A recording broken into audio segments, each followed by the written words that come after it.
대답을 해, 이년아. 또 500개 언제 다 할 거냐고. 새벽 3시 떡 작업장에서 시어머니의 고함이 터졌습니다. 만삭의 며느리 윤서는 찹쌀 반죽 앞에서 고개를 숙인 채 아무 말도 하지 못했어요. 임신 9개월 새벽부터 끌려나와 쉬지 않고 떡을 찧었습니다. 물 한 잔 달라는 말에 돌아온 건 시동생이 뒤집어버린 빈 컵이었죠. 아들 넷은 거실 에어컨 아래서 핸드폰을 만지고 있었습니다. 그 누구도 윤서를 사람으로 보지 않았어요. 그런데 한 사람이 있었습니다. 이 집안에서 가장 조용했던 그 사람이 가장 무서운 한마디를 꺼내는 데까지 걸린 시간 단 5분이었습니다. 과연 그 한마디는 무엇이었을까요? 이야기 시작 전 구독과 좋아요 한 번만 눌러주시고 지금 어디서 듣고 계신지 댓글로 알려주세요. 꼭 답글 남기겠습니다. 오늘의 사연 펼쳐봅니다. 새벽 3시 입동이 진한 담양의 공기는 뼈까지 갈라놓는 칼바람이었습니다. 어두운 도로를 따라 만삭의 여자가 터벅터벅 걸어가고 있었어요. 하윤서 28. 배가 어찌나 불렀는지 오리걸음으로 뒤뚱거리는 모습이 안쓰럽기 짝이 없었죠. 왼손에는 철분제가 든 비닐봉지, 오른손은 볼록한 배 아래를 꼭 받치고 있었습니다.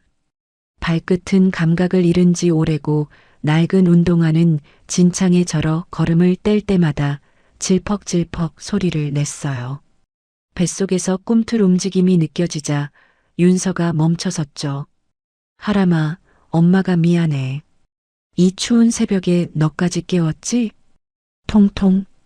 뱃속에서 발길질 한 번이 돌아왔습니다. 마치 괜찮다고, 엄마 힘내라고 말해주는 것 같았어요. 윤서가 억지로 웃어 보였지만 그 미소는 찬바람에 금세 얼어붙었죠. 2시간 전이었습니다.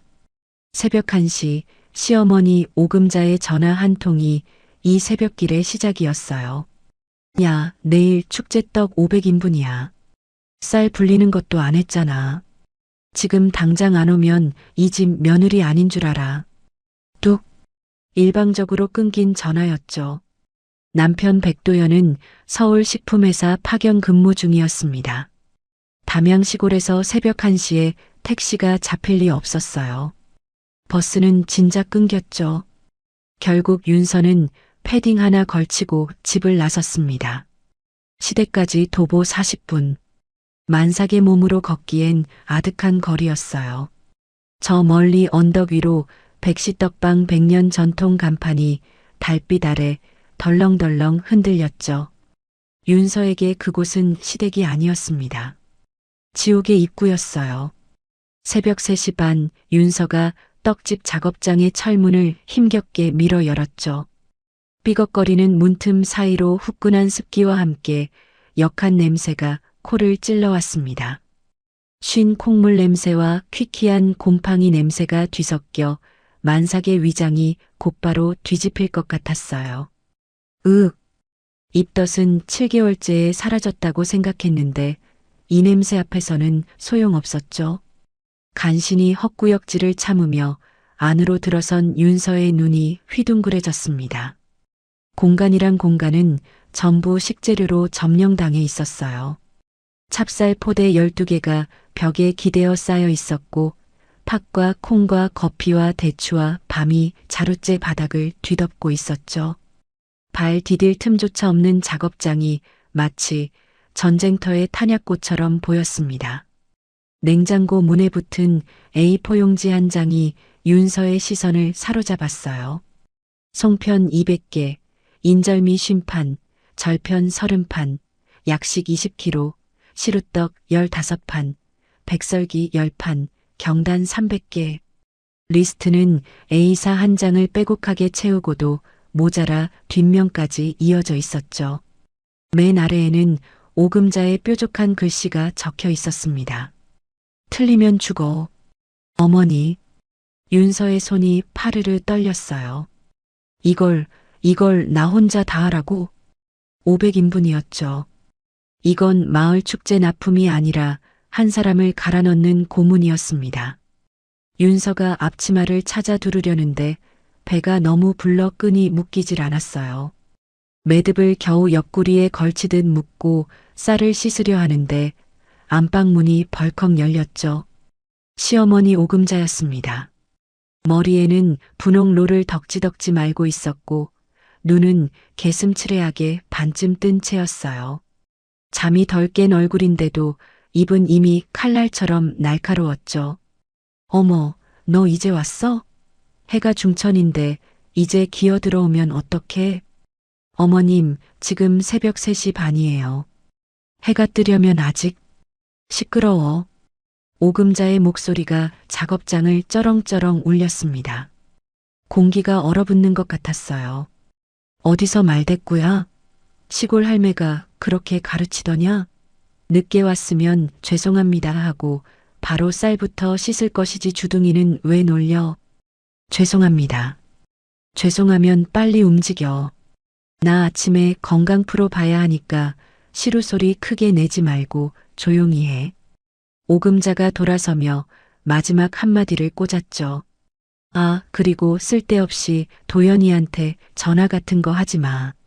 남편 일 방해하면 이 집에서 쫓겨나는 수가 있어. 알지? 오금자의 눈이 차갑게 빛났습니다. 그건 협박이었어요.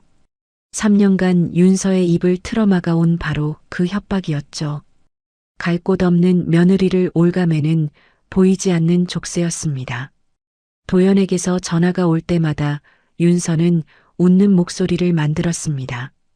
응, 나 괜찮아. 어머니도 잘 챙겨주셔. 끊고 나면 손이 떨렸어요. 말하면 끝이었죠. 이 집에서 쫓겨나면 아이와 갈 곳이 없었으니까요. 시간이 얼마나 지났을까요? 작업장에서는 시루에서 뿜어져 나오는 뜨거운 김이 천장까지 자욱했어요. 윤서의 이마에서 땀이 빗줄기처럼 쏟아졌죠. 쌀을 씻고 콩을 갈고 팥을 삶고 떡판을 치대는 윤서의 팔뚝에는 격년이 일지경이었습니다. 그런데 거실 쪽은 완전히 딴 세상이었어요. 야, 도준아, 저 유튜브 봐라.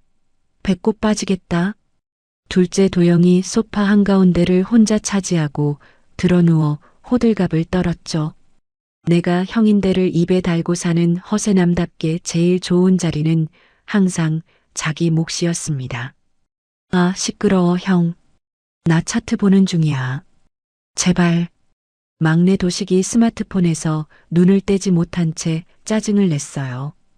초조한 손가락이 화면을 쉴 새 없이 긁어대고 있었죠.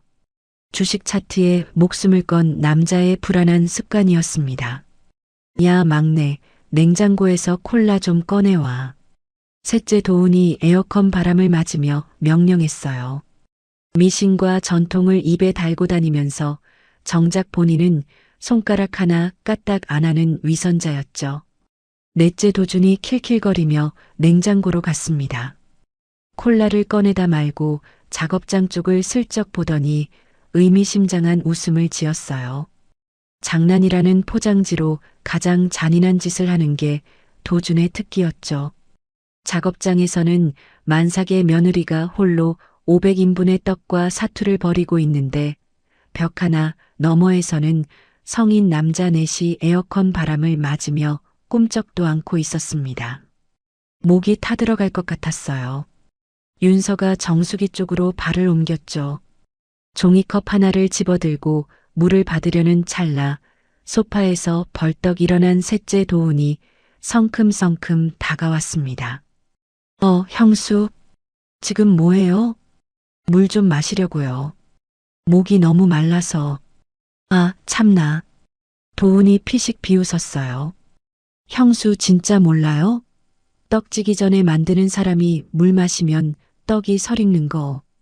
100년 전통인데 이런 기본도 모르니까 시골 출신이라는 소리 듣는 거예요. 도련님, 그래도 임산부가 물을 안 마시면 아부정 탄다니까요. 진짜 우리 집안 100년 내력을 형수가 망칠 셈이에요? 도훈은 전통을 방패 삼아 사람을 짓밟는데 천부적인 재능이 있었죠. 도훈이 윤서 손에 종이컵을 낚아챘습니다. 그리고는 싱크대에 확 뒤집어 쏟아버렸어요. 찰랑. 물이 배수구로 빨려 들어가는 소리가 윤서의 심장을 후벼 팠죠. 냄새나게 서 있지 말고 빨리 가서 떡이나 치세요. 도훈은 코웃음을 날리며 소파로 돌아가 드러누웠습니다. 윤서는 텅 빈 싱크대를 멍하니 바라봤어요. 손이 덜덜 떨렸죠. 분노였습니다. 서러움이었어요. 하지만 윤서는 아무 말도 하지 못한 채 다시 시루 앞으로 돌아갔죠. 뱃속에서 하람이 또 한 번 발길질을 했습니다. 마치 엄마를 위로하듯이요. 다시 시루 앞에 선 윤서였어요. 찹쌀 반죽을 치대는데 덩어리가 너무 커서 만삭의 배가 조리대에 부딪혔죠. 그래도 이를 악물고 양손에 힘을 줬습니다. 쿵, 쿵, 쿵. 찹쌀을 내리칠 때마다 허리에서 전기가 오는 듯한 통증이 등줄기를 타고 올라왔어요. 그때 시루 뚜껑이 들썩거리더니 뜨거운 증기가 확 터져 올랐죠. 아! 윤서의 오른팔에 펄펄 끓는 증기가 쏟아졌습니다. 피부가 순식간에 벌겋게 부풀어 올랐어요. 비명을 지른 건 윤서였죠. 그런데 벼락같이 달려온 건 오금자였습니다. 야, 너 지금 뭐 하는 거야? 내 찹쌀. 이 비싼 유기농 찹쌀을 바닥에 다 흘리면 어떡해? 돈이 하늘에서 떨어져? 화상 입은 며느리의 팔은 눈에 들어오지도 않았어요. 짝! 오금자의 매운 손바닥이 윤서의 등짝을 후려쳤죠. 찹쌀값이 네가 산 거 아니라고 막 쓰는구나.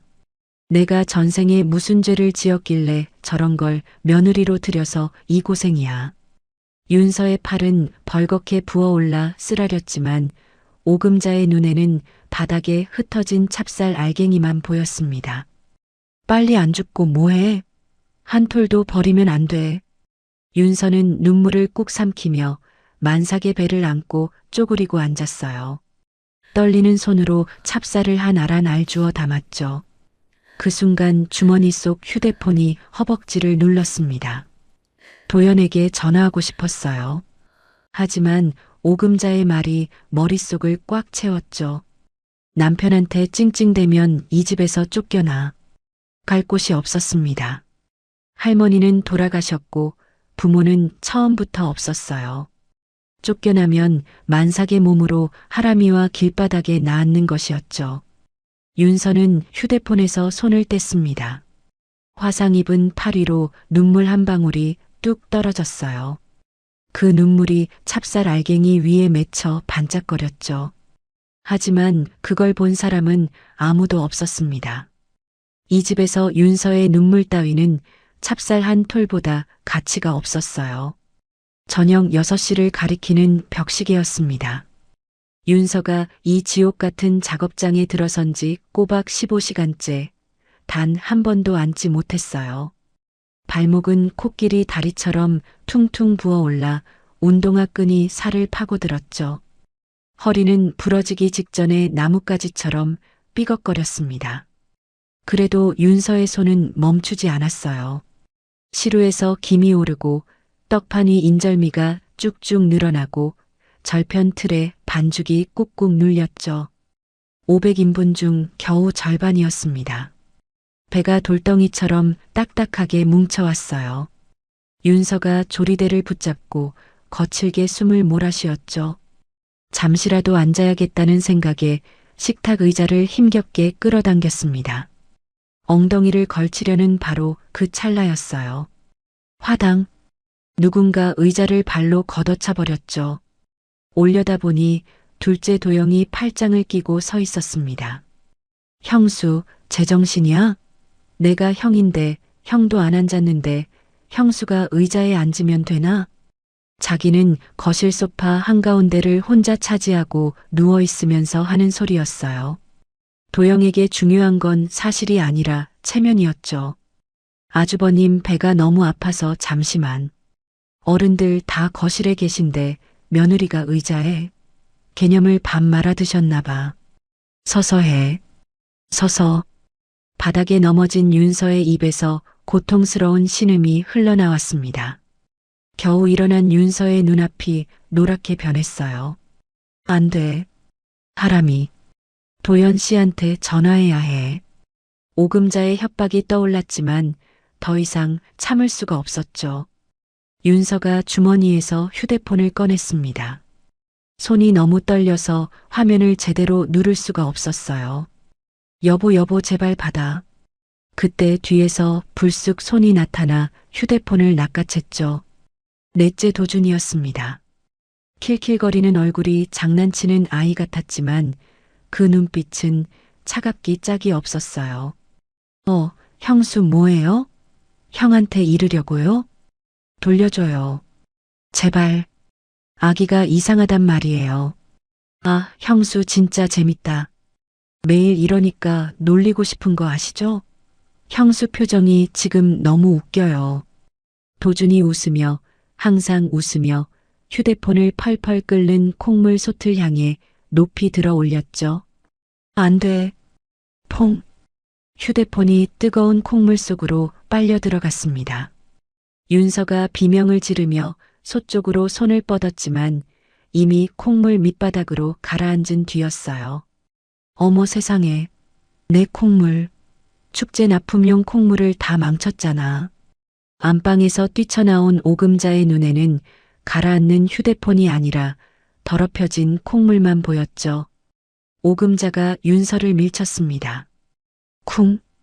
윤서가 시루 모서리에 배를 부딪히며 쓰러졌어요. 등이 바닥에 닿는 순간 뒤통수까지 충격이 울려 퍼졌죠. 그 순간이었습니다. 다리 사이로 뜨뜻한 액체가 콸콸 쏟아져 내렸어요. 양수였죠.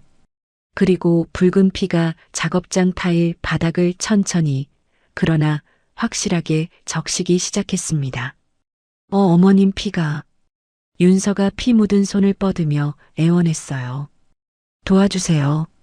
아기가 나올 것 같아요. 제발이요. 하지만 오금자는 콩물 손만 들여다보며 발을 동동 굴렀죠. 아우 재수 없어. 축제 납품 콩물을 통째로 버렸잖아. 야, 꾀병 부리지 마. 어디서 징징이야. 당장 안 일어나? 거실에서 시동생들이 우르르 몰려왔습니다. 아 냄새. 피비린내 나잖아. 도영이 코를 막으며 얼굴을 돌렸어요. 형수 때문에 족발 먹을 분위기 다 망쳤네. 도준이 킬킬거렸죠. 도식은 스마트폰에서 눈도 떼지 않고 중얼거렸습니다. 아 미장 마감인데. 형수 징징 소리 때문에 집중이 안 되잖아. 부정 타겠다. 떡지는 날 피를 보면 재수 없어. 도훈이 미신 타령을 늘어놓았어요. 살려줘. 윤서는 뱃속 하람을 감싸쥐며 마지막 힘을 짜냈죠. 하지만 눈꺼풀이 천근만근 무거워졌습니다. 차가운 바닥의 냉기와 비릿한 피 냄새, 그리고 쉰 콩물 냄새가 뒤섞여 세상이 천천히 멀어져 갔어요. 그때였죠. 어둠 속에서 따뜻한 목소리가 들려왔습니다. 우리 윤서는 떡처럼 찰진 아이야. 할머니였어요. 외할머니 김복순. 부모 없는 윤서를 홀로 키워준 세상에서 유일한 가족이었던 사람이었죠. 시골 부엌에서 가마솥에 떡을 찌며 어린 윤서의 머리를 쓰다듬어 주던 주름진 손이 기억 속에 선명하게 떠올랐습니다. 찰진 떡은 아무리 치대도 끊어지지 않는 법이요. 우리 윤서도 그래. 절대 끊어지면 안 돼. 할머니의 목소리는 따뜻한 시루 김처럼 윤서를 감싸 안았어요. 꼭 행복해야 해. 알겠지? 할머니. 의식이 끊어지기 직전 윤서의 손은 배 위를 꼭 감싸쥐고 있었죠. 마지막 남은 힘을 전부 뱃속 하람에게 보내는 것처럼요. 작업장 밖에서는 거센 빗줄기가 기와 지붕을 두들기고 있었습니다. 기익.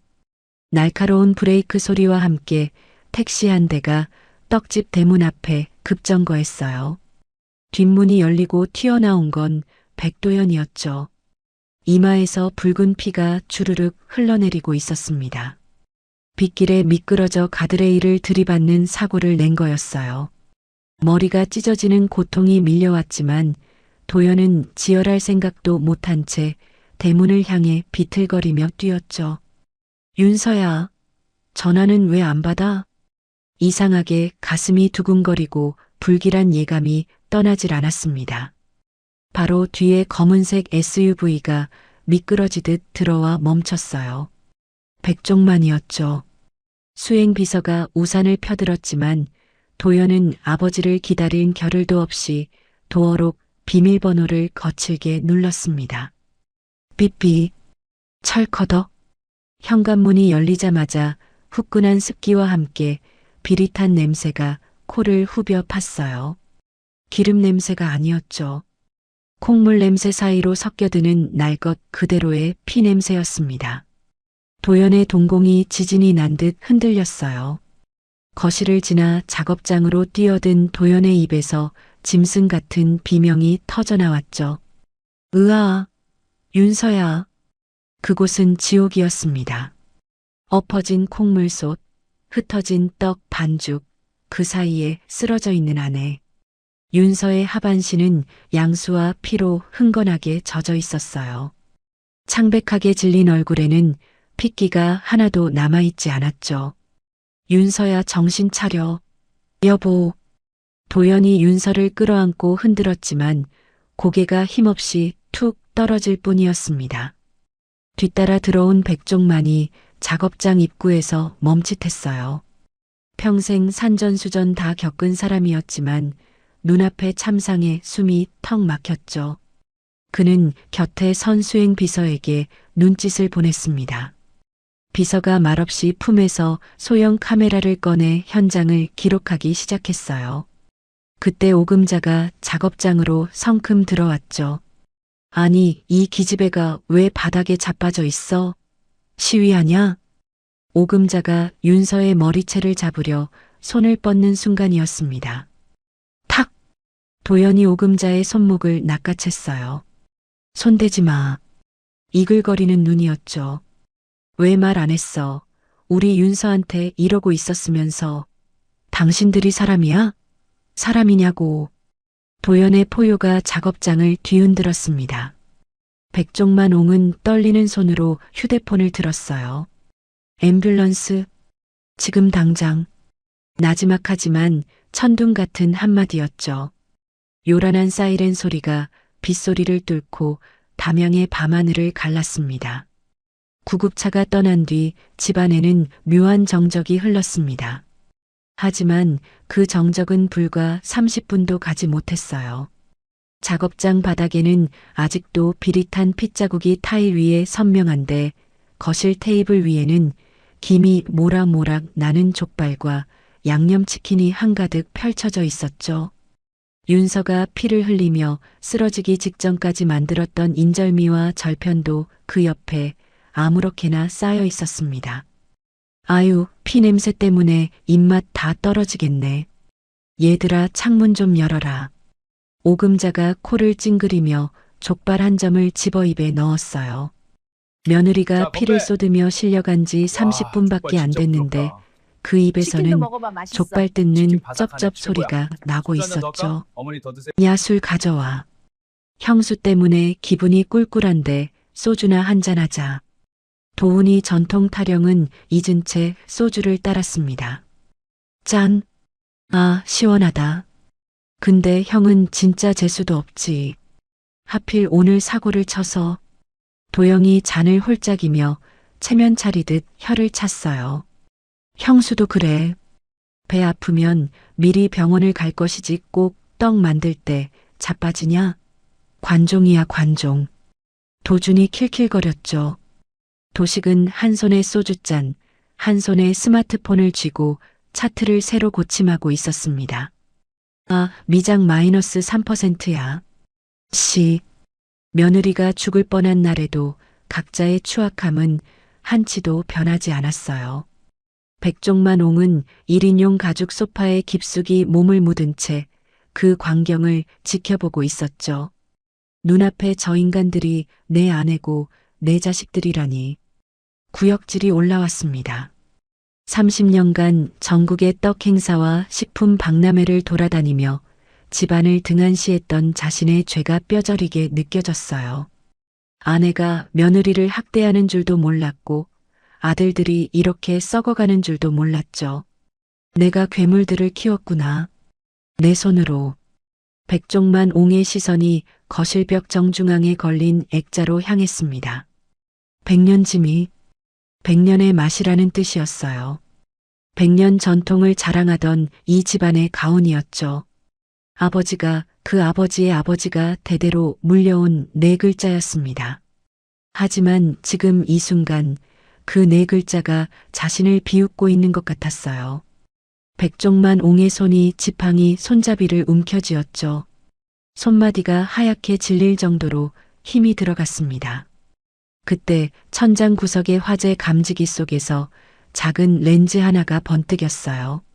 이 모든 것을 처음부터 끝까지 기록하고 있었죠. 딩동. 초인종이 울렸습니다. 누구야? 배달 또 시켰어? 도준이 킬킬거리며 소리쳤어요. 현관문이 열리고 말끔한 정장 차림의 중년 남자와 덩치 큰 경호원 2명이 집 안으로 성큼성큼 들어섰죠. 백종만 옹의 고문 변호사 정혜준이었습니다. 아저씨들 누구세요? 누구 맘대로 신발 신고 들어와요? 도준이 비틀거리며 시비를 걸었어요. 정혜준은 대꾸도 없이 거실 한가운데로 걸어와 칠가방을 탁자 위에 내려놓았죠. 그리고 백종만 옹에게 정중히 고개를 숙였습니다. 어르신, 지시하신 대로 준비해 왔습니다. 백종만이 천천히 고개를 끄덕였어요. 시작해. 정혜준이 노트북을 꺼내 대형 TV와 연결했죠. 경호원들이 익숙한 솜씨로 커튼을 치고 조명을 껐습니다. 뭐야? 왜 불을 꺼? 당신들 뭐야? 오금자가 족발을 뜯다 말고 소리를 질렀어요. TV 화면이 켜졌죠. 야, 너 지금 뭐 하는 거야? 그 비싼 찹쌀을 바닥에 흘려. 화면 속에서 오금자가 만삭의 윤서를 후려치고 있었습니다. 고화질 CCTV 영상이었어요. 윤서의 일그러진 표정, 오금자의 독살스러운 눈빛이 적나라하게 드러났죠. 떡지기 전에 물 마시면 설 익는 거 몰라요? 도훈이 윤서의 물컵을 빼앗는 장면이 이어졌습니다. 형수 제정신이야? 내가 형인데 며느리가 의자에 앉아? 도영이 의자를 발로 차는 장면이 재생됐어요. 도준이 웃으며 휴대폰을 콩물솥에 던지는 장면까지 흘러나오자 거실은 찬물을 끼얹은 듯 조용해졌죠. 정혜준이 서류 뭉치를 탁 내려놓았습니다. 이건 며느님 하윤서 씨의 병원 진단서입니다. 전치 8주, 심각한 영양실조, 탈수, 타박상, 화상까지. 이게 사람 몸입니까? 날카로운 목소리가 거실을 갈랐어요. 그리고 이건 오금자 여사님이 지난 5년간 빼돌린 떡집 매출금 횡령 내역서입니다. 총 12억 원. 오금자의 눈이 튀어나올 듯 커졌죠. 마지막으로 막내 백도식 씨의 주식 투자 손실 및 사채 내역. 총 6억 원. 도식의 스마트폰이 손에서 떨어져 바닥에 부딪혔습니다. 정혜준이 품에서 새 서류를 꺼내 낭독하기 시작했어요. 본인 백종만은 사후 본인 명의의 모든 부동산, 떡집 사업권, 현금 자산을 사회에 환원한다. 배우자 오금자 및 자녀에게는 단 한 푼의 유산도 상속하지 않는다. 거실이 얼어붙었죠. 뭐라고요? 오금자가 벌떡 일어났습니다. 전 재산 환원? 여보, 노망 났어? 내가 이 집에서 귀신처럼 살았는데 한 푼도 안 준다고? 아빠 미쳤어. 내 빚은 어떡하고.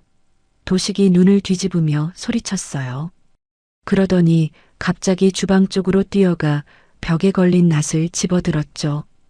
유원장 찢어. 당장 찢으란 말이야.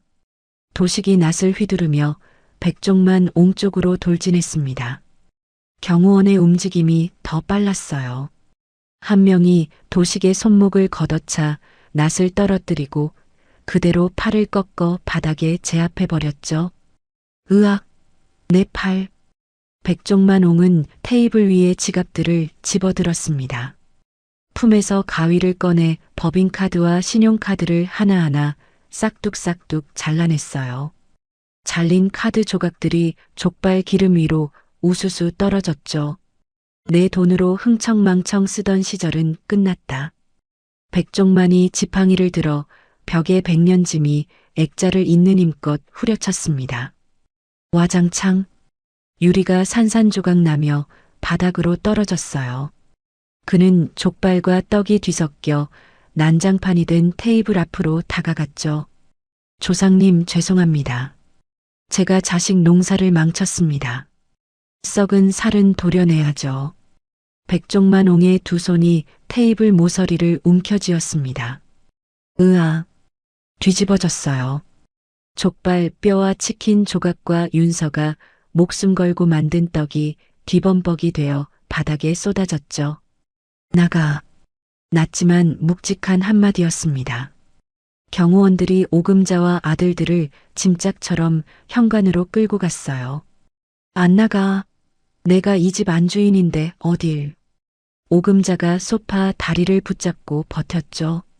안주인? 넌 그냥 도둑년이야. 경호원이 오금자의 손을 강제로 떼어냈습니다. 철퍼덕. 쿵. 대문 밖 아스팔트 바닥에 5명이 내동댕이 쳐졌어요. 빗줄기가 그들의 명품 옷을 적시고 머리카락을 눌러붙게 만들었죠. 쾅. 위익. 철커덕. 문이 잠기는 소리가 사형 선고처럼 울렸습니다. 오금자가 대문을 두드리며 울부짖었지만 문은 미동도 하지 않았어요. 빗물과 진흙 속에서 뒹구는 5명의 모습 위로 백시떡방 100년 전통 간판이 어둠 속에서 흔들리고 있었죠. 눈부신 빛이 하얀 커튼 사이로 쏟아져 들어왔습니다. 소독 냄새 대신 은은한 라일락 향기가 코끝을 간지럽혔어요. 윤서가 천천히 눈을 떴죠. 지옥 같았던 콩물 냄새도 오금자의 비명도 온데간데 없었습니다. 천장에는 병원 특유의 하얀 형광등이 부드럽게 빛나고 있었어요. 윤서야, 정신이 들어? 옆에서 쪽잠을 자던 도연이 벌떡 일어나 윤서의 손을 잡았죠. 여보 여기 어디야? 하람이는? 윤서가 화들짝 놀라 배를 만졌습니다. 배는 이미 홀쭉해져 있었어요. 공포가 밀려오려는 순간 도연이 부드럽게 웃으며 커튼을 걷었죠. 병실 한쪽에 놓인 투명한 아기 침대. 그 안에서 작은 생명체가 새근새근 잠들어 있었습니다. 예정보다 일찍 나왔지만 인큐베이터 없이도 될 만큼 건강하다고 했어요. 하람아. 윤서가 링거 꽂힌 팔을 뻗었죠. 아이의 발목에는 백하람이라고 새겨진 숭금 팔찌가 반짝이고 있었습니다. 아버지가 해주신 거야. 태어나자마자 제일 좋은 걸로 채워줘야 한다고. 도연의 눈시울이 붉어졌어요. 그때 병실 문이 조심스럽게 열렸죠. 백종만이었습니다. 양손 가득 쇼핑백을 든 채 평소에 냉철한 떡명인 포스는 온데간데 없고 어색하게 쭈뼛거리는 할아버지만 서 있었어요. 아가 일어났느냐? 윤서가 몸을 일으키려 하자 백종만이 황급히 달려왔죠. 됐다. 누워있어라. 어딜 일어나려고. 백종만 옹은 침대 옆 의자에 털썩 앉더니 윤서의 손을 조심스럽게 두 손으로 감싸쥐었습니다. 떡을 치던 투박하고 거친 손이 가늘게 떨리고 있었어요. 미안하다. 정말 미안하다 아가. 목소리가 갈라졌죠. 이 못난 시아비가 눈뜬 장님이라 널 그 지옥구덩이에 방치했어. 내가 죄인이다. 내 핏줄 귀한 줄만 알고 남의 귀한 딸 귀한 줄은 몰랐어. 용서해다오. 백종만 옹의 눈에서 굵은 눈물이 뚝뚝 떨어져 윤서의 손등을 적셨습니다. 윤서의 코끝이 찡해졌어요. 결혼하고 3년 동안 단 한 번도 받아보지 못한 따뜻한 눈빛이었죠. 아버님 괜찮아요. 하람이도 건강하고 시아버지라 부르지 마라. 그냥 아버지라고 불러. 아버지. 윤서가 떨리는 목소리로 부르자 백종만 옹은 아이처럼 환하게 웃었습니다. 일주일 뒤 퇴원한 새 식구가 새 집으로 향했어요. 차창 밖으로 스쳐 지나가는 풍경이 낯설었죠. 여보, 우리 어디 가는 거야? 떡집은 반대편이잖아. 떡집은 팔렸어. 아버지가 그 돈 전부 할머니 이름으로 장학재단에 기부하셨대. 우리는 이제 우리만의 집으로 가는 거야. 차가 도착한 곳은 담양 대나무 숲 초입에 자리 잡은 한옥이었습니다. 고풍스러운 기와지붕 아래 넓은 마당이 펼쳐졌어요. 뒤편으로는 바람에 흔들리는 대나무 숲이 끝없이 이어져 있었죠. 마당 한쪽에는 장독대가 가지런히 놓여 있었고 처마 끝에 달린 풍경이 딸랑딸랑 맑은 소리를 내고 있었습니다. 여기가 우리 집이라고? 윤서의 눈이 휘둥그레졌어요. 도연이 서류 봉투를 건넸죠. 안에는 전통 발효식품 브랜드 사업계획서와 투자금 통장이 들어 있었습니다. 아버지가 내 사업에 투자해 주셨어. 이제 아버지 그늘이 아니라 내 능력으로 당당하게 서보라고. 나 진짜 잘할 거야, 윤서. 도연의 눈이 단단하게 빛났어요. 너랑 하람이 내가 반드시 지킨다. 새 한옥에서의 첫 아침이었죠. 백종만이 매일 아침 출근 도장을 찍기 시작했습니다. 이유식을 만들겠다며 주방을 난장판으로 만들었어요. 당근을 너무 크게 썰었나? 윤서야, 이거 좀.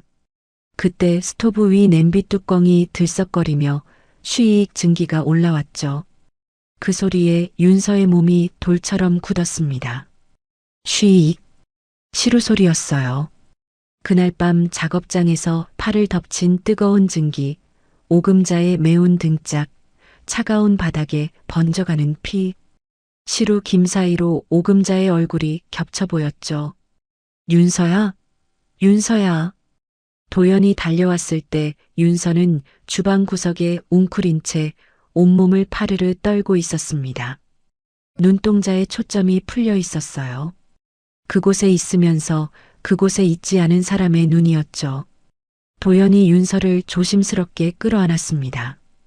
그리고 처음으로 무너졌어요. 미안해, 왜 말 안 했어. 3년 동안 혼자 당하고 있었으면서 내가 옆에 있었으면 이런 일 없었을 텐데. 나는 남편 자격도 없어. 도연의 목소리가 갈라졌죠. 백종만이 묵묵히 다가와 냄비불을 껐습니다. 그리고 두 사람의 어깨를 한 손씩 잡았어요. 아무 말 없이 세 사람 사이에 긴 침묵이 흘렀죠. 하지만 그 침묵은 차갑지 않았습니다. 서로의 상처를 있는 그대로 인정하는 치유의 첫 번째 침묵이었어요.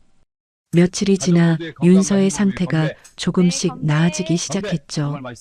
어느 날 저녁 마당에서 바비큐 파티를 열었습니다. 지글지글 고기 익는 소리와 풀벌레 소리가 어우러져 평화 그 자체였어요. 백종만이 와인잔을 흔들며 진지한 표정으로 입을 열었죠. 윤서야, 네가 대학원 가고 싶다고 했었지? 가거라. 육아는 내가 돕고 도우미도 쓰면 돼. 그리고 품에서 서류 봉투를 하나 더 꺼냈습니다. 이건 담양 한옥 카페 건물 등기 권리증이다. 내 명의로 돌려놨어. 아버님, 이건 너무 과해요. 못 받아요. 윤서가 손을 저으며 거절하자 백종만이 짐짓 엄한 표정을 지었어요. 받아라. 이건 뇌물이다.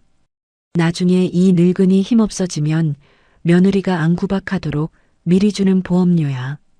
윤서와 도연이 동시에 웃음을 터뜨렸죠. 네 사람이 잔을 부딪혔습니다. 짤랑. 맑은 소리가 담양의 밤하늘로 퍼져나갔어요. CH 45.5 거울 속의 멍. 같은 시각 읍내 여인숙 화장실. 서예린이 거울 앞에서 블라우스 단추를 풀었습니다. 쇄골 아래로 시퍼런 멍이 손바닥만 하게 번져 있었어요. 어젯밤 도영이 소주병을 던졌죠. 형수님은 맞으면서도 아이를 지켰는데 예리는 세면대를 두 손으로 잡았습니다. 손등에도 담뱃불 자국이 3개 있었어요. 결혼 2년 한 번도 밖에 말한 적이 없었죠. 거울 속 자기 얼굴이 윤서와 겹쳤습니다. 배가 불러오던 그 사람도 이 멍과 똑같은 색이었을 거라고 생각했어요. 예리는 휴대폰을 꺼냈습니다. 연락처에 형수님은 없었죠. 하지만 백종만 옹의 번호는 남아 있었습니다. 손가락이 떨렸어요. 통화 버튼을 누르기까지 12초가 걸렸습니다. 아버님, 저 예린이에요. 드릴 말씀이 있어요. 그게 시작이었죠. 웃음소리가 잦아들고 하람이 곤히 잠든 밤이었죠. 달빛이 대나무 숲 사이로 쏟아지는 고요한 풍경이었습니다.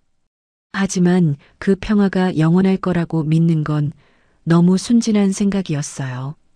한옥 담장 너머 어두운 골목길에 시동이 꺼진 검은색 승합차 한 대가 몇 시간째 주차되어 있었죠.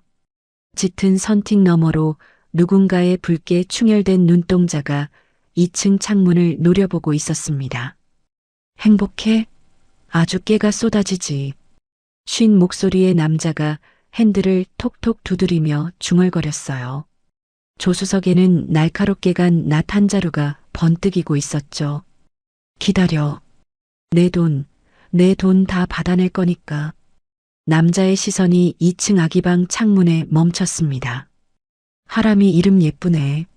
몸값이 꽤 나가겠어. 어둠 속에서 남자의 입꼬리가 기괴하게 찢어졌어요. 행복의 절정 뒤로 가장 끔찍한 그림자가 서서히, 아주 서서히 다가오고 있었죠. 하람이 첫돌을 맞이할 무렵 계절은 다시 겨울로 접어들고 있었습니다. 담양 한옥은 보일러 온기로 따스했지만 서울 변두리의 한 낡은 여인숙은 냉골 그 자체였어요. 아, 추워. 보일러 좀 틀어봐. 얼어 죽겠네. 오금자가 이불을 뒤집어 쓰고 소리를 질렀죠.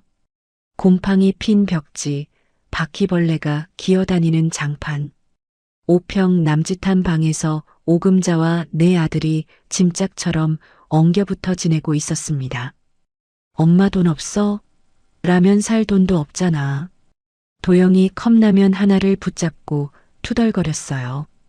허세남의 자존심은 바닥을 쳤지만 내가 형인데라는 말버릇만은 여전했죠. 내가 백종만 사모님 소리 듣던 여자인데 어쩌다 이 돼지우리에서. 그만 좀 해. 귀에 닦지 않겠어. 구석에 웅크린 막내 도식이 갑자기 벌떡 일어나 소리를 질렀습니다. 충혈된 눈, 벌벌 떨리는 손. 스마트폰 화면에는 빨간 숫자만 가득했어요. 주식빚에 사채업자까지 붙어 반쯤 미쳐가고 있었죠. 그날 밤 오금자가 몰래 휴대폰을 꺼내 누군가에게 전화를 걸었습니다. 성우 씨? 나야. 전화를 받은 건 차성우였어요. 오금자의 내연남이자 요가 강사를 자칭하는 35살의 남자였죠. 매끈한 외모에 달콤한 말솜씨로 오금자의 지갑을 열게 만든 전문가였습니다. 형수님, 돈 다 떨어졌어요? 큰일이네. 큰일이지. 뭔가 해야 해. 내 돈 내 재산 다 그 며느리년이 꿀꺽했잖아. 차성우가 묘한 미소를 지었어요. 방법이 하나 있긴 해요. 여론전이요. 며느리가 시아버지를 꼬셔서 재산을 가로챈 꽃뱀이라고 언론에 뿌리는 겁니다. 불쌍한 시어머니 이야기에 사람들이 열광하거든요. 오금자의 눈이 번뜩였죠. 여론전 그래, 그거야. 하지만 차성호의 비릿한 미소 뒤에는 오금자조차 모르는 계산이 숨어 있었습니다. 다음 날 서울의 한 허름한 커피숍이었어요. 차성우가 유튜버 김찬혁을 만났죠. 김찬혁은 정의구현TV라는 채널을 운영하는 자칭 시민 기자였습니다. 조회수를 위해서라면 사실 확인 따위는 필요 없는 인간이었어요. 이거 500만 원. 영상 하나만 올려줘요. 시나리오는 제가 줄게.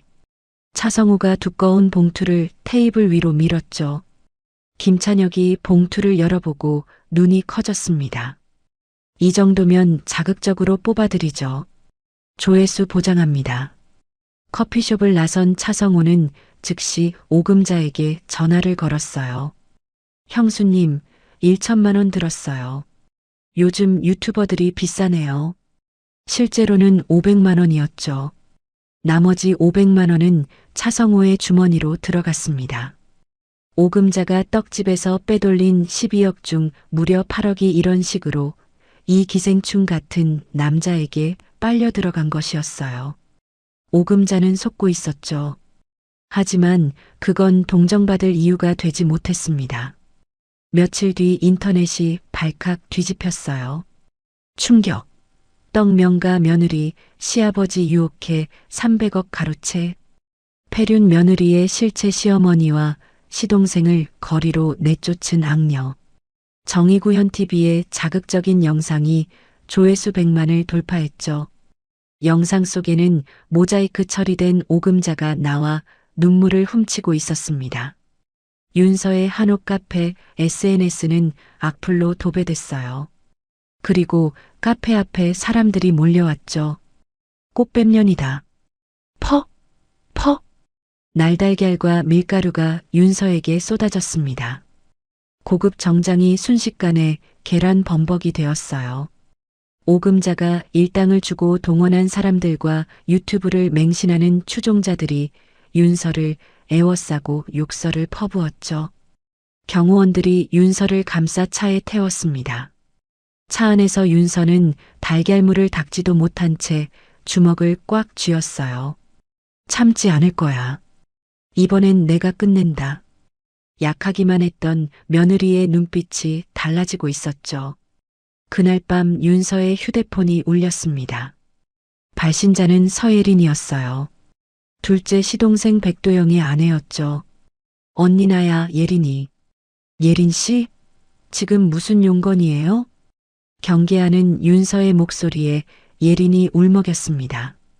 언니 사실 나 시어머니한테 협박당하고 있어. 언니네 집 보안 정보를 빼돌리래. 안 하면 도영이가 나한테 언니도 알잖아. 그 집 남자들이 어떤 사람들인지. 전화기 너머로 흐느끼는 소리가 들렸어요. 제발 도와줘. 나도 이 지옥에서 나가고 싶어. 진심일까, 함정일까? 윤서는 판단할 수 없었죠. 하지만 같은 지옥을 겪어본 사람만이 낼 수 있는 목소리라는 건 본능적으로 느꼈습니다. 알았어. 만나자. 대신 혼자 와. 같은 시각 여인숙에서 도식이 미친 듯이 서성거리고 있었어요. 50억이 필요해. 사채 형님들이 내일까지 안 갚으면 손모가지를 날린대. 도식이 머리를 쥐어뜯으며 괴로워했죠. 그러니까 받아내야지. 하람이를 데려오면 돼. 뭐, 납치라도 하겠다는 거야? 납치가 아니라 가족 상봉이지. 할아버지가 손주 몸값으로 50억 안 내놓겠어? 형제들이 침을 꿀꺽 삼켰습니다. 그날 밤 도연의 휴대폰으로 발신 표시 제한 전화가 걸려왔어요. 형, 긴 말 안 할게. 50억 준비해. 현금으로. 미친놈. 네가 받을 돈이 어디 있어? 돈이 없다? 그럼 하람이 몸값은 어떡하지? 손가락 하나당 1억씩 쳐줄게. 10손가락이면 10억이네. 도연의 얼굴이 흑빛으로 변했죠. 내일 밤까지 준비 안 하면 하람이가 어떻게 되는지 기대해. 뚝 끊어진 전화였습니다. 도연은 잠든 하람의 방으로 가서 아이의 작은 손을 한참 바라보았어요. 이 손을 지키기 위해서라면 무엇이든 할 것이었죠. 다음 날 밤 비가 추적추적 내리는 음산한 날씨였습니다. 백종만옹은 도연의 보고를 받자마자 국내 최고의 사설 경호팀을 한옥 주변에 배치시켰어요. 개미 새끼 한 마리도 얼씬 못하게 해. 놈이 나타나면 즉시 제압한다. 한옥 2층 침실에서 윤서가 하람을 안고 자장가를 부르고 있었죠. 자장자장, 우리 하람. 엄마가 지켜줄게. 하지만 자장가 속에 섞인 윤서의 목소리는 미세하게 떨리고 있었습니다. 도연은 거실에서 골프채를 옆에 놓고 현관을 지켰어요. 서울에서 아내가 쓰러질 때 수백 킬로미터 밖에 있었던 무력감이 뼛속까지 새겨져 있었죠. 이번에는 달랐습니다. 도연의 눈에는 여기서 한 발짝도 물러서지 않겠다는 결기가 서려 있었어요. 시계가 밤 11시를 가리켰죠. 빗소리만 요란한 고요한 밤이었습니다. 모두가 숨죽인 그 순간이었어요. 쾅! 굉음과 함께 한옥의 나무 대문이 산산조각 났죠. 훔친 경운기 한 대가 마당으로 돌진해 들어왔습니다. 장독대가 와르르 쓰러지며 백종만이 아끼던 된장 항아리가 깨져나갔어요. 검은 된장이 빗물에 섞여 마당 위로 퍼져나갔죠. 경운기에서 뛰어내린 건 백도식이었습니다. 눈이 완전히 뒤집혀 있었어요. 한 손에는 날카롭게 간 낫이 들려 있었죠. 비에 젖은 머리카락이 이마에 들러붙어 광기 어린 얼굴을 더욱 흉측하게 만들었습니다. 나와. 돈 내놔. 내 돈 내놓으란 말이야. 도식이 광견병 걸린 짐승처럼 소리를 지르며 현관으로 돌진했어요. 쾅! 쾅! 쾅! 낫으로 현관문을 내리찍는 소리가 집 안 전체를 공포로 몰아넣었죠. 윤서, 하람이 데리고 빨리 2층으로, 패닉룸으로 가. 도연이 골프채를 들고 소리쳤습니다. 안 돼. 같이 가. 당신 다쳐. 하람이 지켜야지. 어서. 윤서가 울면서 하람을 품에 안고 2층으로 뛰었어요. 아래층에서 거실 유리창이 깨지는 소리가 들렸죠. 와장창. 창문을 뚫고 들어온 도식과 도연이 맞닥뜨렸습니다. 도연이 골프채를 두 손으로 움켜쥐고 앞을 가로막았어요. 비켜 형. 나 죽게 생겼다고. 내 가족 건드리면 너부터 죽어. 도연이 이를 악물고 골프채를 내리쳤죠. 도식의 어깨를 정확히 가격했습니다. 하지만 약에 취한 듯한 도식은 고통도 못 느끼는지 다시 달려들었어요. 낫자루가 도연의 옆구리를 가격했죠. 도연이 무릎을 꿇었습니다. 하지만 쓰러지면서도 도식의 발목을 두 팔로 붙잡았어요. 여기서 못 지나간다. 서울에서의 무력감을 다시는 느끼지 않겠다는 각오였죠. 도연의 팔에 핏줄이 터질 듯 힘이 들어갔습니다. 윤서가 안방 드레스룸 안쪽의 패닉룸에 뛰어들어 문을 잠갔어요. 백종만이 만약을 대비해 설치한 강철 방이었죠. 하람이 엄마의 공포를 느꼈는지 의앙 울음을 터뜨렸습니다. 쉿 하람아. 괜찮아. 엄마가 지켜줄게. 엄마가 여기 있어. 윤서가 하람의 귀를 두 손으로 막고 눈물을 삼켰어요. 쾅! 강철문이 요란하게 울렸죠. 도연의 발목을 뿌리치고 올라온 도식이었습니다. 문 열어. 이년아. 내 때문에 내 인생 망했어. 열어. 낫이 강철문을 내리찍는 소리가 귀를 찢었어요. 쾅! 쾅! 쾅! 윤서는 하람을 가슴에 꼭 품고 이를 악물었죠. 할머니의 목소리가 다시 머릿속을 스쳤습니다. 찰진 떡은 아무리 치대도 끊어지지 않는 법이여. 끊어지지 않을 거야. 절대로. 그때였어요. 위익, 위익. 집 전체에 붉은 사이렌이 울리며 경광등이 번쩍였죠. 동작 그만. 무기 버려. 2층 창문이 깨지며 로프를 탄 특수 경호원들이 돌입했습니다. 동시에 1층에서도 경찰 특공대가 계단을 뛰어 올라왔어요. 다 죽여버릴 거야. 도식이 낫을 미친 듯이 휘둘렀죠. 삐직. 경호원이 테이저를 발사했습니다. 으악. 강력한 전류에 도식이 낫을 떨어뜨리고 바닥에 쓰러져 부들부들 떨었어요. 입에서 거품을 물면서도 중얼거렸죠. 돈 내 돈 50억. 수갑이 채워졌습니다. 뒤늦게 도착한 백종만이 끌려가는 도식을 바라봤어요. 퍽! 지팡이가 정강이를 정확히 가격했죠. 넌 내 아들이 아니다. 오늘부터 남이야. 한마디가 낫보다 날카로웠습니다. 패닉룸 문이 열렸어요. 눈물 범벅이 된 윤서가 하람을 안고 뛰쳐나왔죠. 여보. 비틀거리며 올라온 도연이 두 사람을 끌어안았습니다. 옆구리를 맞았지만 도연은 서 있었어요. 서울에서처럼 수백 킬로미터 밖에서 달려온 게 아니라 이번에는 바로 이 자리에서 피를 흘려가며 싸웠죠. 미안해, 늦어서. 아니야. 당신이 막아줬잖아. 세 식구가 부둥켜 안은 채 한참을 떨었습니다. 이윽고 윤서가 도연의 품에서 고개를 들었어요.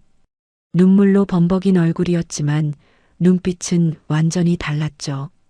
더 이상 막기만 하고 참기만 하고 고개 숙이기만 했던 그 윤서가 아니었습니다. 오금자. 윤서가 나직이 이름을 불렀어요. 이번엔 내가 끝낸다. 약한 며느리는 죽었죠. 내 아이를 지키기 위해서라면 악마와도 싸울 준비가 된 전사의 눈빛이 깨진 창문 너머로 비치는 달빛 아래에서 타올랐습니다. 사건 이틀 뒤 아침이었습니다. 윤서가 드레스룸 거울 앞에 섰어요. 검은 정장을 차려입고 떨리는 손으로 립스틱을 바르고 있었죠. 립스틱 끝이 입술 밖으로 삐져나왔습니다. 거울 속 자신의 얼굴을 보며 윤서가 한숨을 쉬었어요. 손이 안 돼. 뒤에서 도연이 다가와 윤서의 어깨를 감싸 안았죠. 떨려? 응. 수백 명의 카메라 앞에 서야 한다고 생각하니까 다리에 힘이 안 들어가. 당연하지. 하지만 당신은 혼자가 아니야. 내가 있고 아버지가 있고 정 변호사가 있어. 도연이 화장솜을 집어 삐져나온 립스틱을 부드럽게 닦아주었습니다. 거실에서 백종만이 지팡이를 짚고 기다리고 있었어요. 준비됐느냐? 네, 아버지. 가자. 끝장을 보자. 백종만 옹의 눈빛이 서리발처럼 차가웠죠. 세 사람이 현관을 나서자 검은 세단 세대가 나란히 대기하고 있었습니다. 서울 시내 대형 호텔 볼룸이었어요. 수백 명의 기자가 몰려들어 카메라 플래시가 번개처럼 터지고 있었죠. 하윤서 씨, 시아버지를 유혹했다는 게 사실입니까? 300억 재산을 가로채려고 시댁 식구를 내쫓았다면서요? 기자들이 정의구현 TV의 가짜 뉴스를 앵무새처럼 되뇌었습니다. 윤서가 마이크 앞에 섰어요. 양옆에 도연과 백종만이 든든하게 호위하고 있었죠. 여러분, 윤서의 목소리는 떨렸지만 또렷했습니다. 저는 오늘 진실을 밝히러 왔습니다. 질문은 받지 않겠습니다. 이 영상 하나로 모든 답을 대신합니다. 윤서의 신호에 따라 대형 스크린이 켜졌어요. 작업장 CCTV 영상이 재생되기 시작했죠. 야, 너 지금 뭐 하는 거야?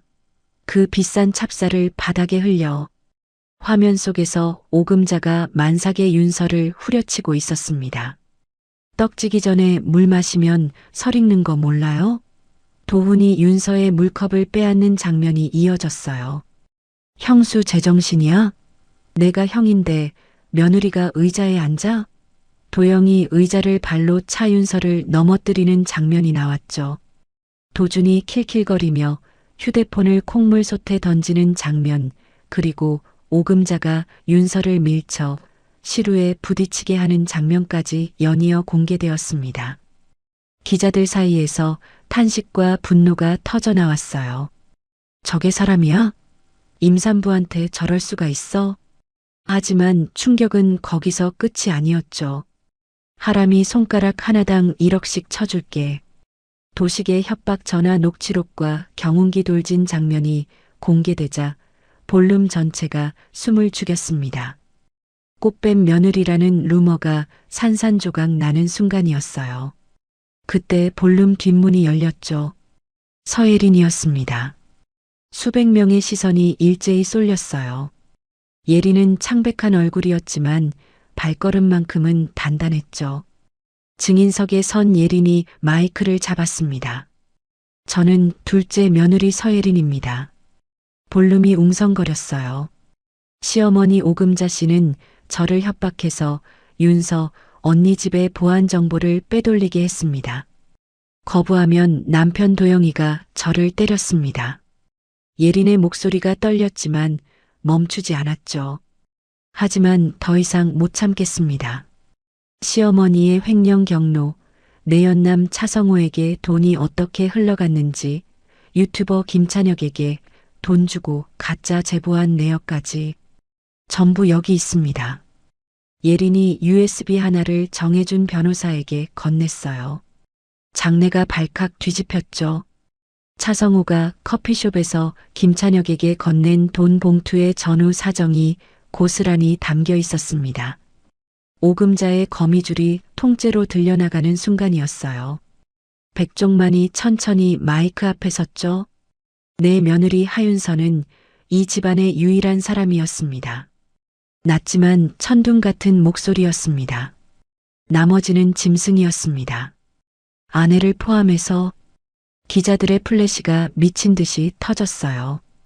본인 백종만은 전 재산을 걸고 법적 싸움을 시작할 것입니다. 그 어떤 합의도 용서도 없습니다. 백종만 옹의 눈빛은 얼음장 그 자체였죠. 마지막으로 윤서가 마이크를 잡았습니다. 저는 3년간 참았습니다.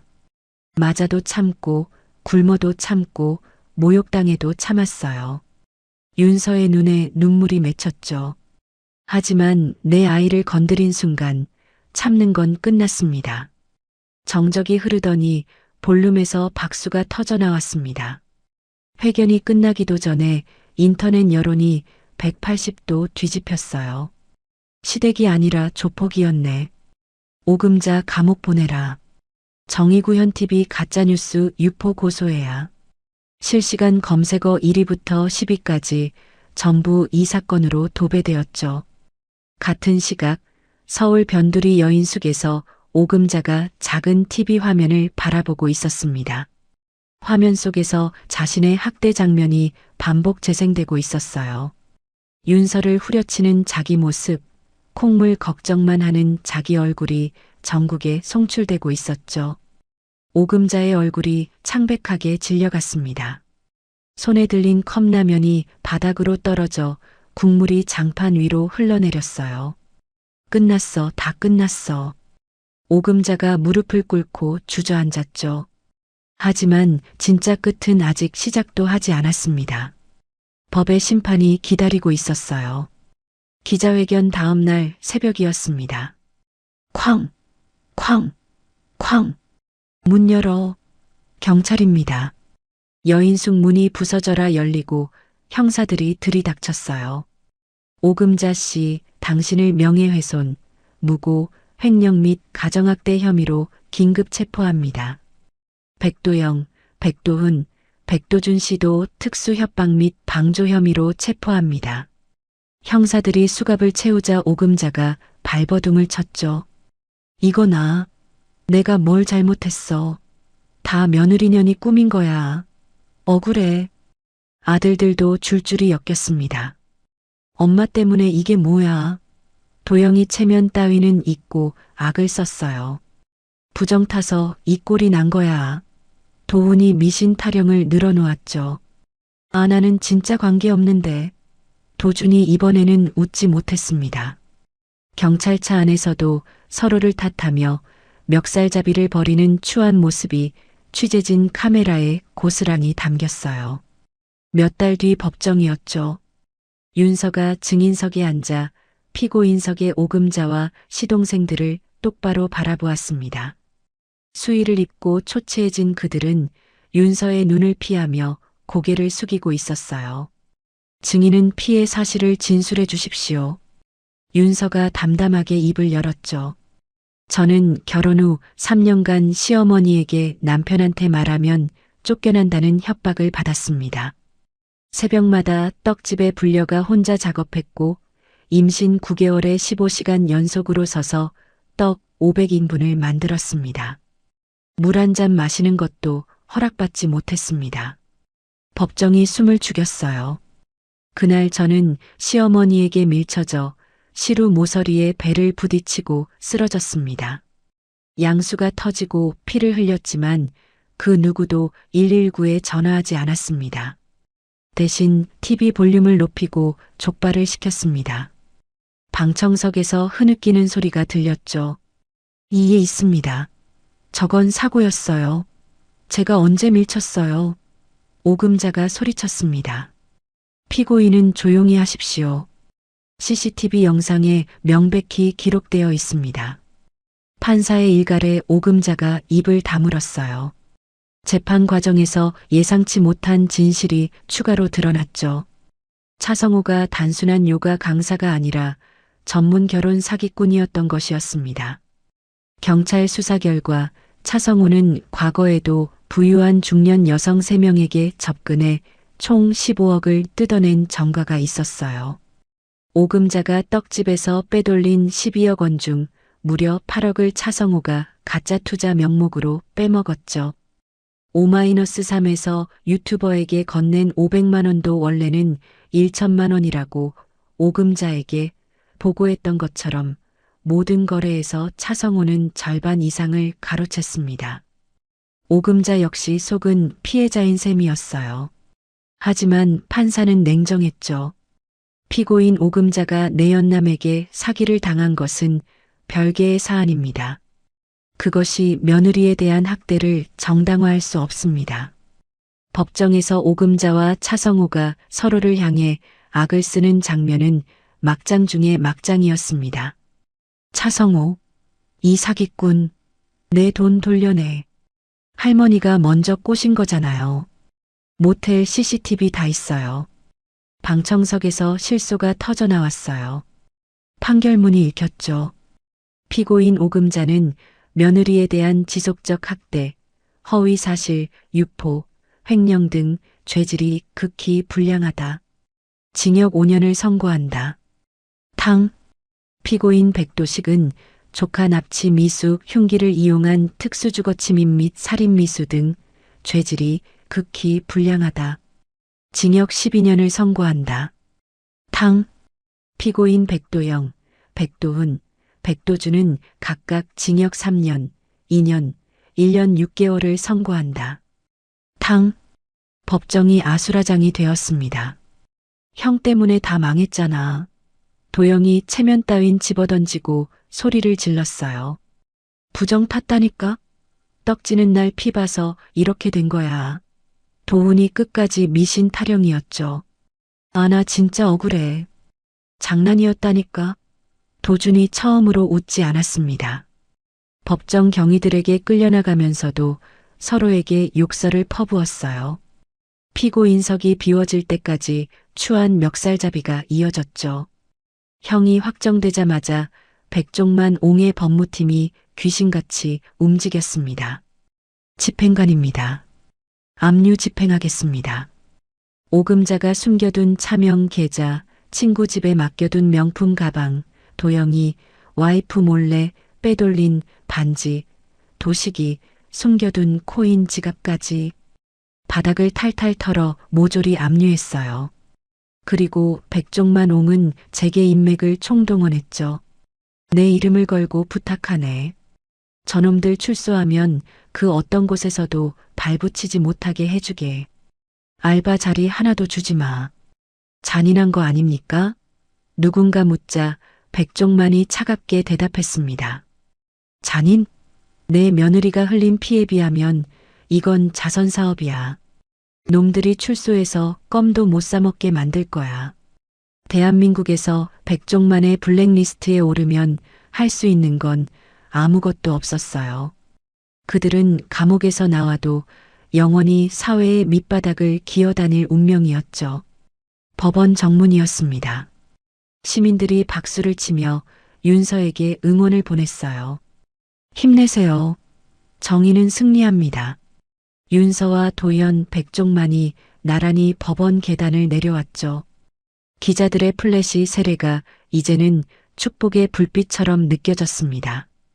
그 반대편 법원 뒤편 주차장에서는 수감 호송차가 출발하고 있었어요. 호송차의 좁은 창문 너머로 수갑찬 오금자의 얼굴이 스쳐 지나갔죠. 같은 하늘 아래 정반대의 운명이었습니다. 윤서가 법원 계단 위에서 하늘을 올려다봤어요. 구름 사이로 햇살 한 줄기가 비쳐 내리고 있었죠. 지옥 같았던 겨울이 끝나가고 있었습니다. 5년 후 봄이었습니다. 담양 한옥 카페는 전국 전통 맛집 1위로 선정되어 있었어요. 주말이면 서울에서 KTX 타고 내려오는 손님들로 대나무 숲길까지 줄이 늘어섰죠. 처마 끝의 풍경이 딸랑딸랑 울릴 때마다 손님들이 휴대폰을 꺼내 사진을 찍었습니다. 윤서의 발효식품 브랜드 복수는 외할머니의 이름을 딴 것이었어요.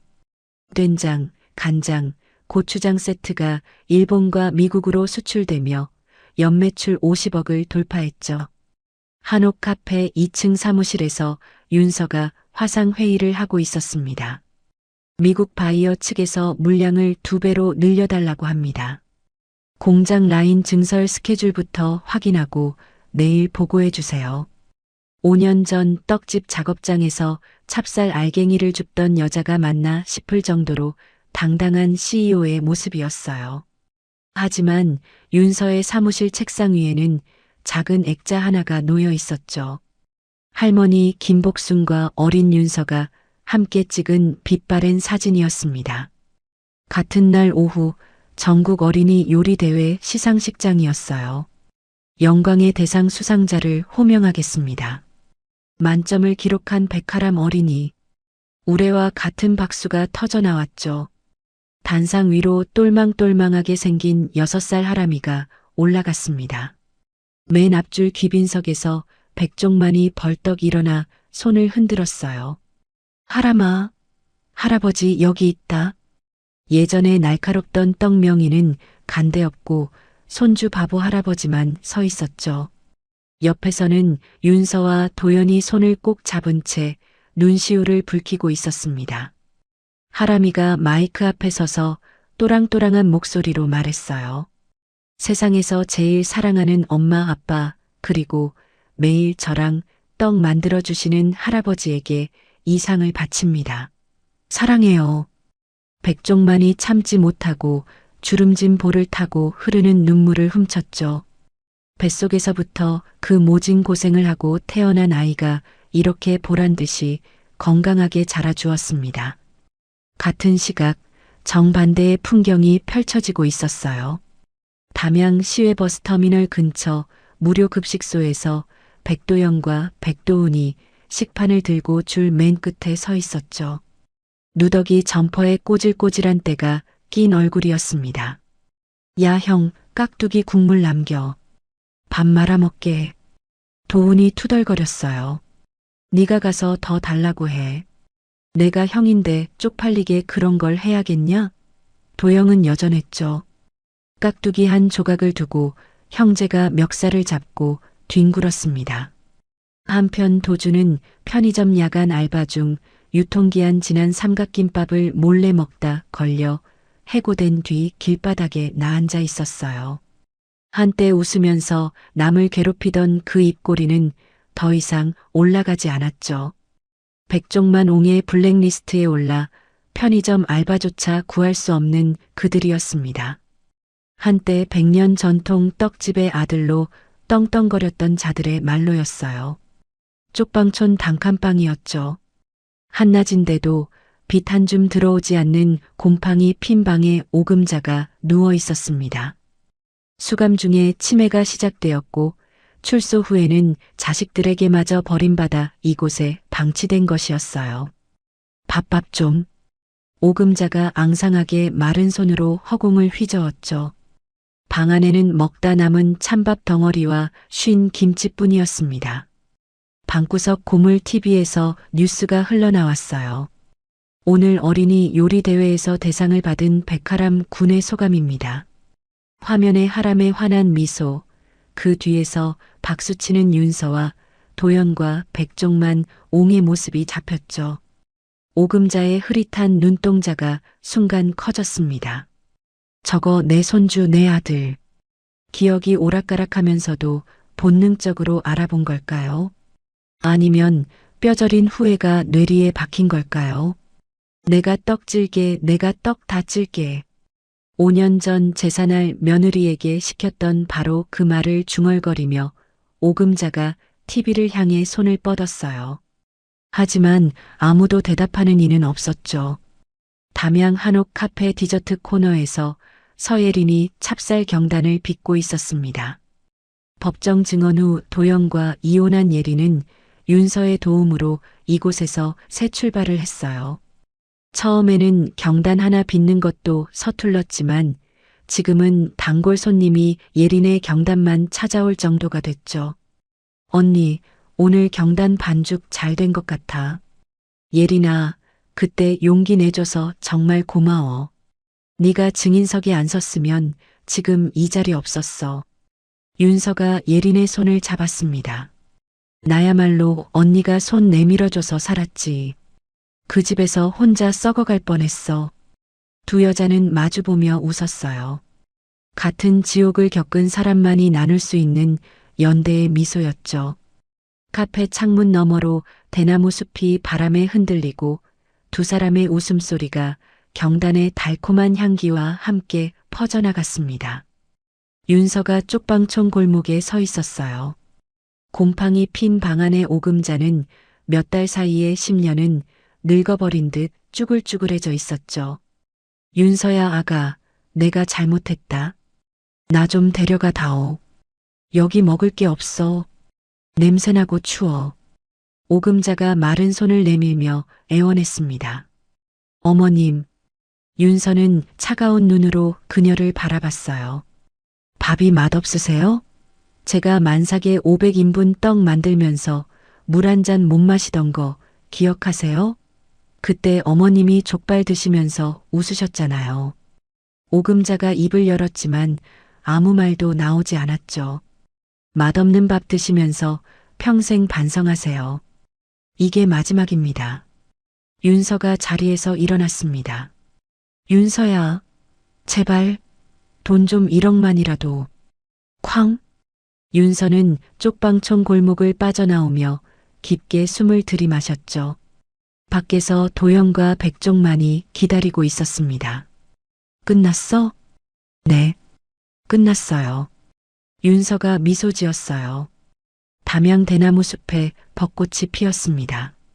바람이 불 때마다 분홍 꽃잎이 눈처럼 흩날리고 대나무 잎 사이로 쏟아지는 햇살이 금가루를 뿌린 것 같았어요. 네 사람이 나란히 걸어가고 있었죠. 맨 앞에서 하람이가 꽃잎을 잡겠다고 깡충깡충 뛰었습니다. 백종만이 하람을 목마 태우고 느릿느릿 걸어갔어요. 할아버지, 수염 따가워요. 하, 녀석. 이게 간지러운 거지 따가운 게 아니야. 그 뒤에서 윤서와 도연이 나란히 손을 잡고 걸었죠. 바람에 실려온 꽃잎 한 장이 윤서의 어깨 위에 내려앉았습니다. 5년 전에는 찹쌀 알갱이가 내려앉던 바로 그 어깨였어요. 뭐 생각해? 도연이 물었죠. 그냥 꽃이 예뻐서. 윤서가 미소 지었습니다. 세상이 이렇게 달라질 수도 있구나. 그 단순한 사실이 가슴 한쪽을 따뜻하게 적셨어요. 한옥 카페 주방이었죠. 윤서와 백종만이 나란히 서서 떡을 만들고 있었습니다. 백종만이 찹쌀 반죽을 치대며 슬쩍 윤서의 솜씨를 훔쳐봤어요. 야, 너 떡 치는 솜씨가 나보다 낫다. 에이, 아버님이 가르쳐 주셨잖아요. 내가 언제? 넌 원래부터 손재주가 있었어. 떡 명인의 눈은 정확하거든. 백종만이 껄껄 웃었죠. 같은 찹쌀, 같은 시루, 같은 떡이었습니다. 하지만 5년 전의 작업장과 지금의 주방은 완전히 다른 세계였어요. 그때는 공포와 땀과 눈물의 냄새였다면 지금은 웃음과 밀가루 장난과 사랑의 냄새가 가득했죠. 아버지, 한 판 더 찔까요? 하람이 놀이방 친구들 줄 것도 만들어야죠. 그래. 우리 하람이 친구들은 많이 만들어야 해. 넉넉하겠죠. 나란히 시루를 올리는 두 사람의 뒷모습이 창문 너머로 들어오는 햇살 속에서 따스하게 빛났습니다. 담양 외곽의 작은 공동묘지였어요. 윤서가 정갈한 차림으로 묘비 앞에 무릎을 꿇었죠.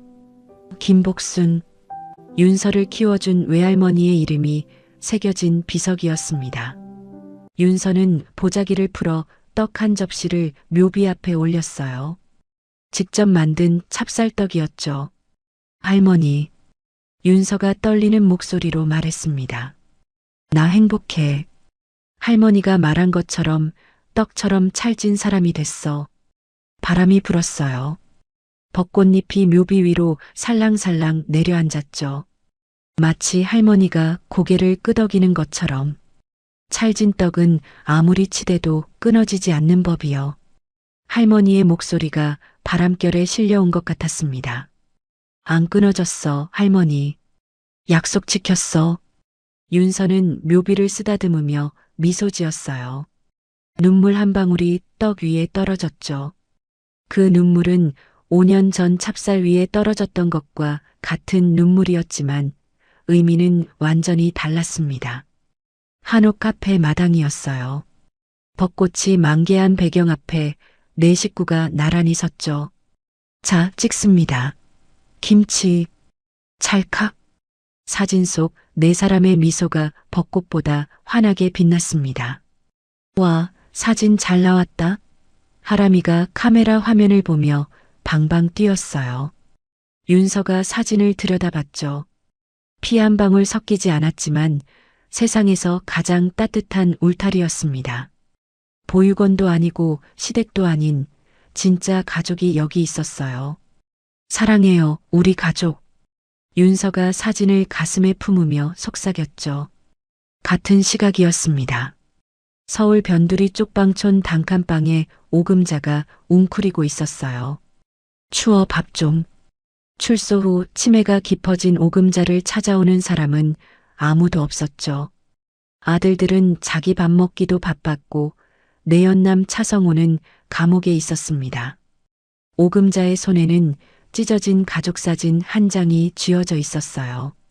사진 속에는 젊은 시절의 백종만 그리고 어린 아들들이 웃고 있었죠. 행복했던 시절이 분명히 있었습니다. 하지만 욕심과 허영이 그 모든 걸 갈아먹었어요. 여보 애들아 미안해. 오금자의 중얼거림이 점점 작아졌죠. 다음 날 아침 복지사가 문을 열었을 때 오금자는 차갑게 식어 있었습니다.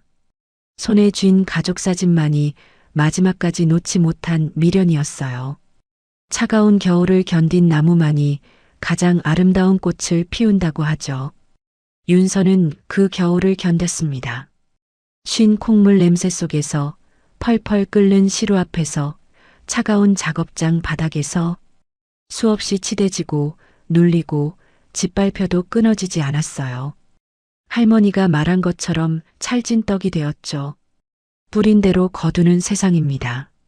남을 짓밟았던 자들은 가장 낮은 곳에서 가장 차가운 최후를 맞았어요. 남을 살렸던 사람은 가장 따뜻한 봄날 아래에서 웃고 있었죠. 지금 힘든 시간을 보내고 계신 분이 있다면 믿으셨으면 좋겠습니다. 반드시 봄은 옵니다. 벚꽃길 위로 네 식구의 웃음소리가 바람에 실려 퍼져나갔어요. 그 소리는 대나무 숲을 지나 논뚝길을 지나 윤서가 만삭의 배를 안고 걸었던 그 새벽 국도까지 닿았죠. 이제 그 길 위에는 칼바람 대신 꽃바람이 불고 있었습니다. 윤서는 특별한 사람이 아니었습니다.